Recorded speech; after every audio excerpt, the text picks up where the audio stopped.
My brother's voice trembled, a tone I'd never heard in 20 years of him wearing a badge. "Where are you right now?" I told him I was home, with my wife, with our little boy. There was a pause, then a whisper. "Lock every door and window right now. Don't tell your wife why." Something in me froze.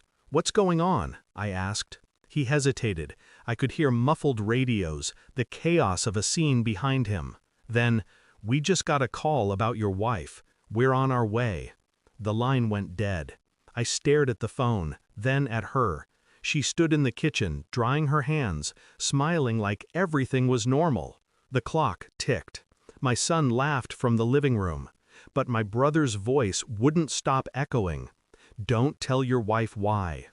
That was the moment the world quietly split in two, before and after that call.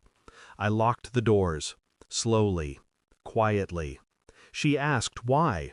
I smiled, lied, said the police had warned about a break-in nearby. Her laugh was soft, nervous. "You're scaring me." I said nothing, just stared at her reflection in the window. It felt like I was looking at a stranger pretending to be my wife. When my brother arrived 20 minutes later, his uniform was soaked from rain. His eyes darted toward her, then back to me. "Can we talk outside?" We stood under the porch light. His voice was low. "Someone called the station tonight. They claimed your wife isn't who she says she is. The details were specific, disturbing." I waited, my pulse steady. He went on. "We traced the call. It came from a missing persons case, from another state. The woman reported missing 5 years ago. Same name, same face." I remember looking at the living room through the window. She was holding our son, smiling. And for the first time, I didn't feel safe in my own house. The next few days, I played along. I went to work, came home on time, kissed her cheek, ate her food, slept beside her. But inside, everything had shifted. I watched her, every detail. The way she avoided certain news channels, how she flinched when the doorbell rang, how her phone was always face down. I searched records when she slept, cross-referenced photos, names. There she was, the missing woman, a dead fiancé, a sealed case. The police file mentioned one more thing. Another man, found buried behind a rental cabin, never identified. She had disappeared after that, reappeared 2 years later as my wife. It made sense now, the faint scars on her wrist, her refusal to talk about her past, the way she cried in her sleep but never explained why. At first, I told myself there must be a mistake, that maybe my brother was wrong. But denial is a soft, temporary lie. Truth, it moves quietly. It doesn't stop. So I started collecting my own evidence. Her DNA from a toothbrush, her phone's backup files, a contact saved under a fake name, Evan. The same name from the police file, the one who died.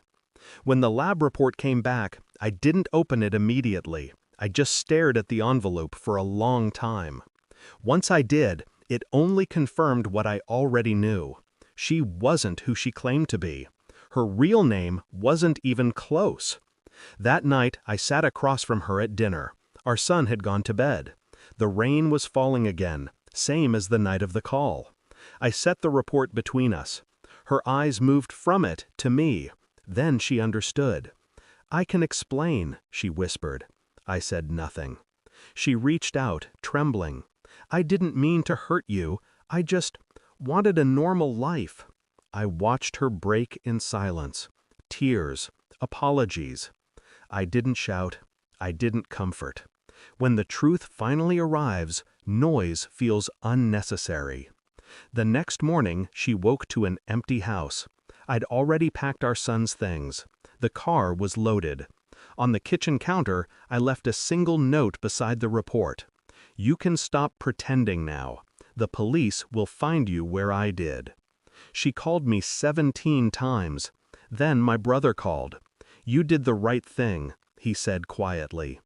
I didn't feel relief, just distance. from the woman I loved, from the life I thought I had, from everything that once felt true. It's been 6 months. She's awaiting trial under her real name.